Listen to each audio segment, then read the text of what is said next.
The Marvelous Mrs. Maisel is over, and with that, I can finally come out with a spoiler review. So here's a disclaimer. There will be spoilers in this. Hi, I'm Tia from GVN, and this is my spoiler-filled review of The Marvelous Mrs. Maisel Season 5. I didn't watch The Marvelous Mrs. Maisel when the first season came out, but I was watching Amazon Prime when they were doing the promos for Season 2. It looked good, I had nothing else to watch, and I decided to check it out.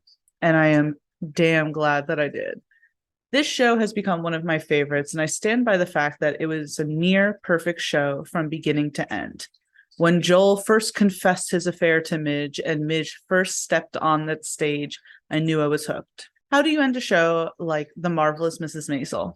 As much as I love the show, I did not like season 4 that much. It was fine, but there was a lot I disliked about it, and I feared that season 5 wouldn't deliver either.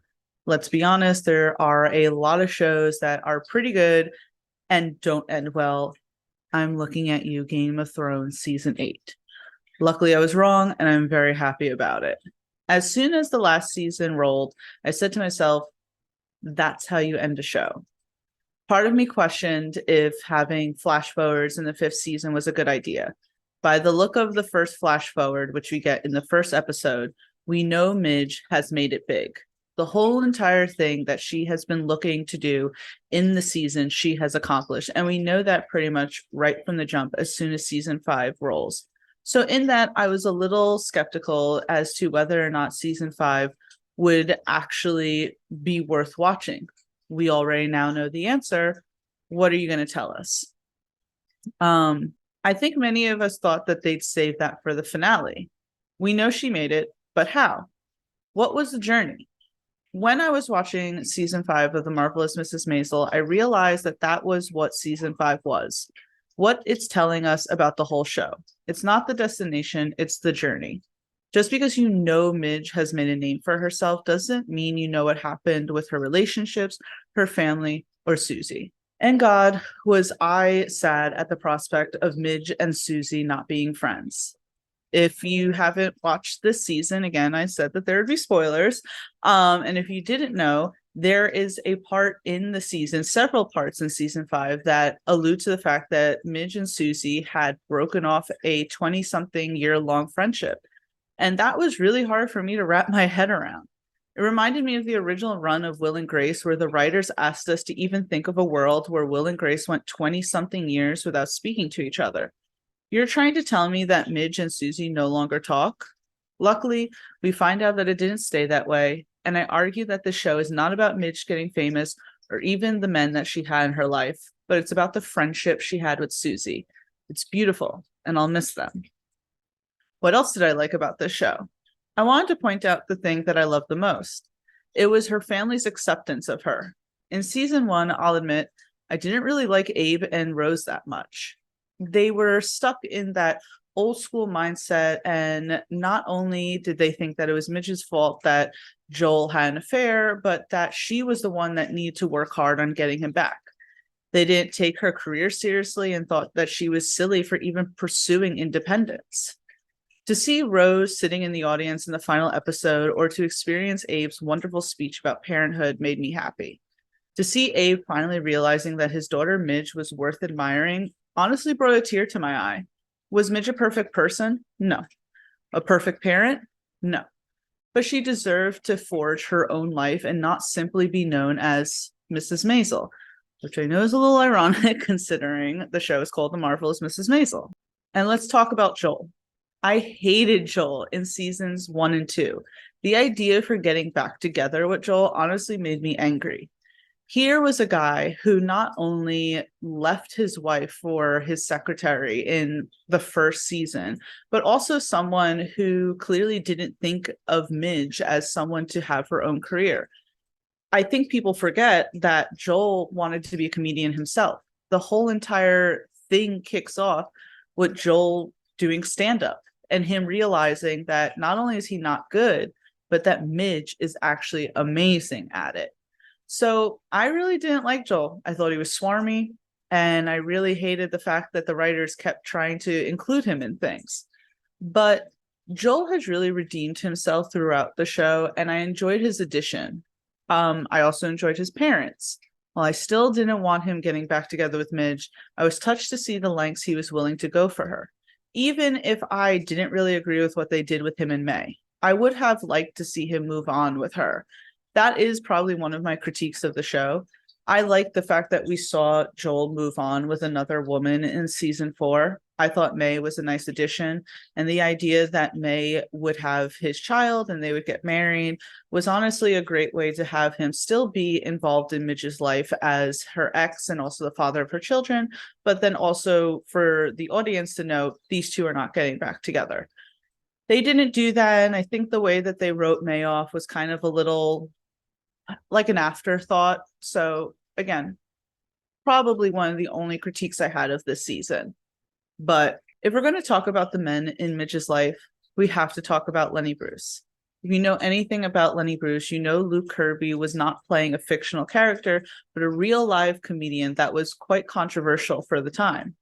I have absolutely loved the electricity between Lenny and Midge. I love their scenes in every season, especially that one episode in season 3. I loved their hookup in season 4, but what I mostly loved that it was his words that spoke the loudest to Midge in season 4's finale, making her realize that she was sabotaging her own career. Granted, I wish that Midge and Lenny had seen each other one last time before his death in 1966, but not everything in life is going to be sunshine and rainbows.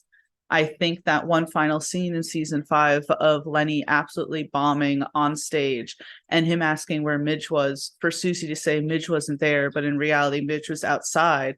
I think that was kind of bittersweet and beautiful. She did not want to see Lenny pretty much sabotaging himself per YouTube's guidelines. I could say other things, but I thought that was very tragic, and as much as I would have liked to see Midge talk Lenny out of it and maybe have an alternate universe where Lenny didn't die in 1966 would have been nice. But in fact, I'm now looking back on it and happy that the show decided to go in a more accurate direction. Now, I also want to touch upon Midge's relationships because she's had some really great relationships in the show. And I was really sure that Gordon Ford was going to be one of them. I felt that they were gearing up for that. If we remember in one of the episodes, I forget which one, Gordon even pined for Midge. But I absolutely love that they ended up constantly butting heads with each other. Let's be honest, Gordon was a prick. I thought he'd end up with some sort of redemption, but he ended up staying a smirking prick to the end. It made Midge's triumph at the end all that more glorious. And let's talk about that final episode. What a fabulous scene that was. My guts absolutely clenched at the idea of Midge being embarrassed on TV. Everyone is there. Her parents, Joel's parents, all the people who were naysaying her. Joel was there. He started as someone jealous of her talent. There he was, one of her biggest supporters. Everyone was there, and Judge wasn't even going to give her the courtesy of being a comedian. She was just their female writer. So when Midge decided to do it her way and take the mic, I felt something. This is how you do it. This is how you build tension and how you write a great finale that actually pays off. I'll really, really miss the marvelous Mrs. Maisel. I'll miss Midge's quirkiness, her family's dysfunctional charm, and Susie's brash comedy. Before I end things, I want to take a moment to talk about Susie. If we had any doubt that Alex Borstein was a great actress, I think they were certainly overturned this season. We saw so many layers of Susie in the episode where it's revealed that she had a relationship with Gordon's wife, Hetty, made me cry. We felt Susie's anguish, her hurt, as well as what she was willing to do for Midge. I swear the show was just a love story between Midge and Susie. And if you disagree, that's fine, but that's how I saw it. It's sad to think that there'll be no more episodes of The Marvelous Mrs. Maisel, but that just means I get to binge knowing where it goes, knowing where it ends. The show ended so well, and I think it should be remembered as one of the greatest shows in modern times. And no, I'm not just saying that because it just ended, and it's one of those things where you're kind of just riding the high of it first, just coming out and everything. I have long thought that this show was one of the best shows that has been on streaming, and if it were a TV-based show, I would think the same thing. I think the comedy has always stuck the landing. The music has been amazing. The casting, amazing. The outfits, amazing. marvelous, obviously. And it's just sad to think that there's going to be no more episodes.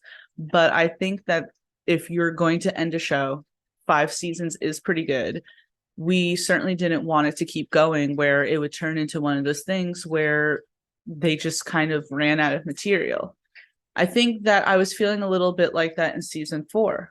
I still watched it and I still enjoyed Midge, but she honestly frustrated me a lot of times in season 4. And I'm glad to see that season 5 kind of went back to that charm of the Marvelous Mrs. Maisel that the first 3 seasons really had. Again, I just want to reiterate that that one speech towards the end of season 5 where Abe comes to the realization of how wonderful his daughter Midge is really just makes me cry. And it's been kind of circulating around TikTok and just reminding me of how amazing it is. I got the ability to see these episodes before it came out, so I've been kind of holding it in of how much I love this season, but also kind of forgetting a few things that happen along the way. So it's nice to see people on the internet kind of remembering how amazing of a show this is. But it is on Amazon Prime, all 5 seasons. I hope that you watched it, and that's why you're watching this review of it. And if you didn't watch it, I'm sorry that I spoiled everything, but again, I gave a spoiler review at the beginning. Anyway, just remember that The Marvelous Mrs. Maisel will always be there on Amazon Prime, hopefully. You never know with these streaming sites anymore, but just go watch it. It's a fabulous show. Thank you and good night.